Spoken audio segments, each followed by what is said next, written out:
Author's note. This story is a work of fiction. It is nothing more. It has no motive, no underlying agenda, no political cognizance. In all seriousness, it isn't serious. It's just a story. But it's a scary one. I've never much cared for the phrase, if you are easily offended. It's too dismissive for an honest, productive discourse. It has a way of robbing indignation of its sacred power and humanity. Offended is a loose term at best.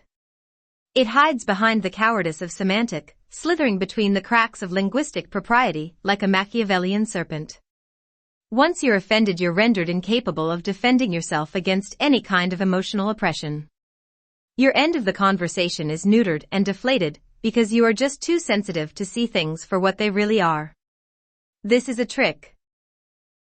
The more you argue for your dignity, the more you are dismissed as the naive onlooker who is helplessly lost in the futile quest for fairness amidst this nihilistic, dystopian set of circumstances we have found ourselves in. You are implicitly castigated as one who is too fragile to accept the narrative that is pushed by those who assert, with unwarranted self-assuredness, that cooperation and trust are nothing more than luxuries of an overactive imagination. The point of this rhetorical sleight of hand is to demonize empathy and invalidate any attempts at breaking free of cultural subjugation. On the other hand, if you are easily offended, I recommend you turn back now. No one's looking. There's no shame in the preservation of innocence. But do you see that sign above the double doors you're standing in front of right now? It's the one that warns, enter at your own risk. It means what it says. Don't open the doors if you're not ready to go in. Just turn around and walk away. I've found that once you do open them, and they close behind you, sometimes they lock without any warning, and then you can't leave until you make it to the other side. There's no fire escape or emergency exit of any kind.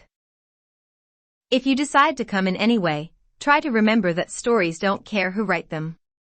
They don't care what you want them to be about, and they don't keep secrets. Any similarity to persons, living or dead, is entirely at the discretion of the narrative and artistic happenstance. You know, I'm just the messenger and all that exonerative jazz. Now, go ahead, take a deep breath and blow it all out. Step on inside. But please, in the wise and portentous words of that ancient Greek and eminent philosopher, Taylor of Swifticus, don't say, I didn't warn you.